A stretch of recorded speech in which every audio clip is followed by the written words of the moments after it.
Tanisha Talks Tea, where we dive into authentic conversations about ourselves and our community, exploring topics that uplift and inspire us, from personal growth to social change. So grab your teacup and get ready to join the conversation.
And IEMS medics who were embedded with our officers immediately began rendering aid to the victims that they were encountering. They also called for several additional ambulances. In total, we had 5 victims transported away from the scene to area hospitals for treatment. A 6th victim was pronounced dead on the scene. A 7th victim walked into an area hospital and is in stable condition. 3 of those victims are juveniles and 3 are adults. We do not know the identity or the age of the victim that was pronounced dead at the scene. The victim who died at the hospital was a juvenile. We have also recovered several firearms at the scene. We do not yet know whether those firearms were involved in this incident. Our detectives will work to determine that.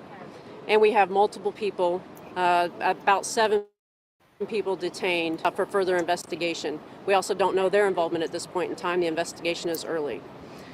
I think that's the very brief facts that we have at this time. At this point, I'll turn it over to Chief Bailey.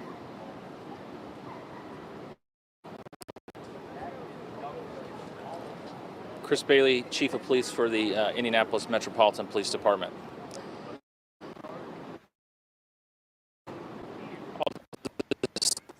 To add on a little bit to what she said about our thoughts and prayers for the victims here tonight, their families, and the long road ahead for all of them as we try to uncover exactly what and why this all happened tonight. This kind of violence, whether downtown or any of our neighborhoods, is completely unacceptable and unnecessary. Unnecessary. Thousands of people came downtown tonight, enjoyed the fireworks, and went home.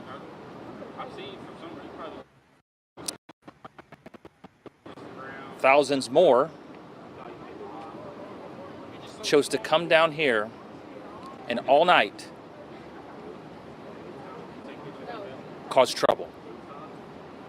I was down here until about 12:30 tonight. I worked with my officers, took the runs with them, dealt with the disturbances, dealt with the utter disrespect for our city, for our laws, and for law enforcement. Hundreds of unsupervised unsupervised kids down here. I don't know how many times I have to say it. We are not your children's keepers. You are. And parents and guardians have got to step up. A kid is dead tonight. And we just don't know the age of the young man down the street, still here, dead. He looks young. It's unacceptable. The police department all night long went from place to place to place, trying to prevent these kind of things. And I gotta be honest, I'm tired of it. You should be tired of it. This is not our job to do this. It is unnecessary. You don't have to act like this. Our officers, half a block away from before this shooting started, dealing with another group of individuals fighting. We made almost, probably, well, we're still tallying them, about 20 arrests tonight. Recovered guns that I know of before this happened from 2 kids. One of them was an assault rifle stuffed in the front of his pants. I'm not sure anymore what it's going to take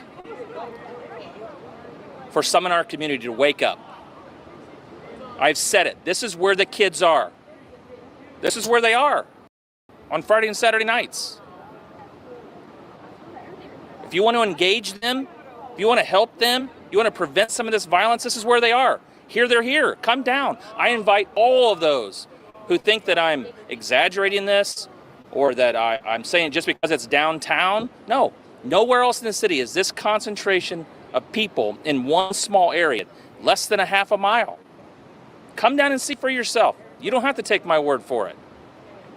You can see them being dropped off by their parents, 5 or 6 at a time out of a car. You can see them jump out of Ubers and Lyfts.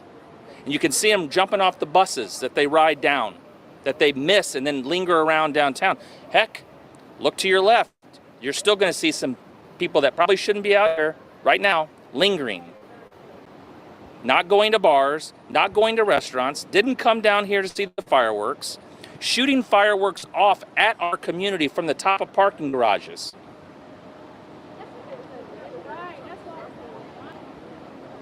Unnecessary. Any questions? Is it going to take other city departments to step up? You know, see, we keep going back to what's the government going to do? What's the city going to do?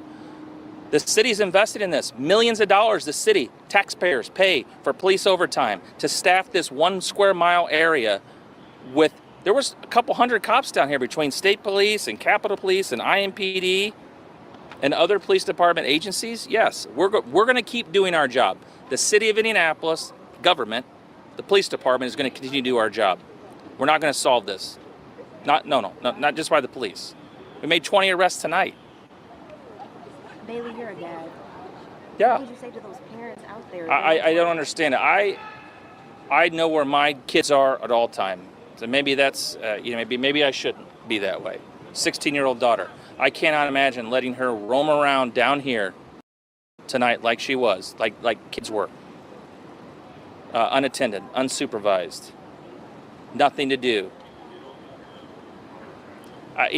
Some of these individuals that were shot could have been very well not engaged in any kind of disturbance whatsoever, but it just caught up in a crossfire. Nearly down here, enjoying ice cream, or maybe they were down here for the fireworks, or wanted to see what's going on in the circle and got caught up in whatever's happening. But look, nothing good happens after midnight. Some of these kids should not have been out here. Period. They missed the bus going back. Was some of the stories that we heard. One of our officers prevented 2 young girls from getting into a stranger's car because they missed the bus to go back home. Wait, you have no ability to call your parents? Your parents wouldn't come pick you up if you missed the bus? There is a problem. There is a problem. It's not going to be solved by the police. It's our job to try to keep people safe, and they did it tonight. I watched it with my own eyes. I helped do some of it. They did all the work. They ran toward the gunfire down here as they were working another fight. They're all in. They're all in. So when I hear people say, oh, we're just worried about minor things in downtown Indianapolis. No, minor things turn into big things. The amount of guns that I saw tonight on people roaming around here with nothing else to do. We can't do anything about it. Like, unless you're a kid, there's nothing, unless you're doing something with the gun or doing something illegal, we can't go up and ask you what you're doing with the gun. That turns into bad things, especially when there's fights or when there's alcohol or there's weed induced. So can you confirm it was one juvenile and then one adult who was dead? We know for sure that there is one dead kid. The other one, dead individual, we're still. There's been nothing that occurred to make any kind of positive ID on that. I guarantee you, we're gonna share everything over the next day or so. All the arrests, what they were for. We're gonna give you pictures of the guns that we took from these kids, and we'll share more details about what happened here. And this could have very well happened in any neighborhood, but this is where the kids were. And I've told you this is where the kids were. This is where the kids are. I've told everyone this. Message tonight to the ones who come downtown, because unfortunately this is the second weekend we've had mass situations here downtown with kids. Message to these kids of This is the second weekend. This has been going on for years. Except now, a lot of these, I want to use my words carefully. A lot of these kids have guns, and we know some of the indicators, right?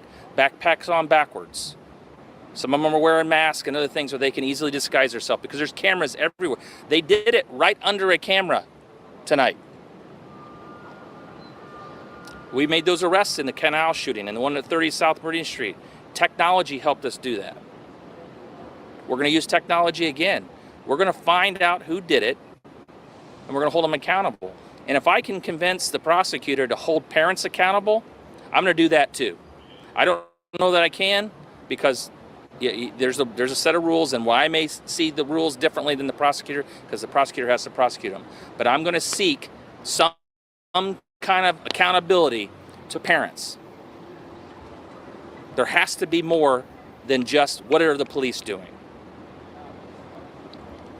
That'll be our final question. Thank you all. Thank you.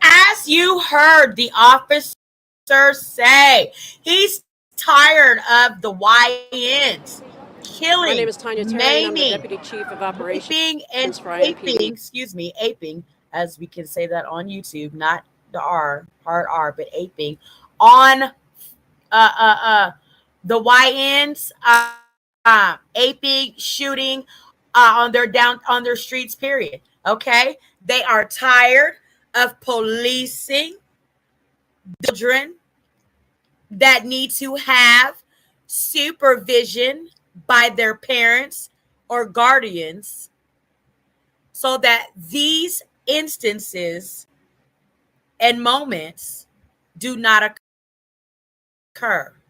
So right now we're going to look into 16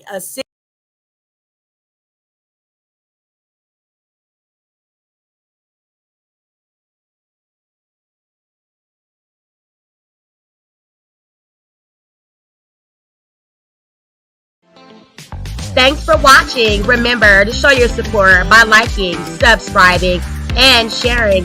It's a blessing. Keep your teacups filled and ready for my next upload. Until then, stay inspired and remember, always stay civic.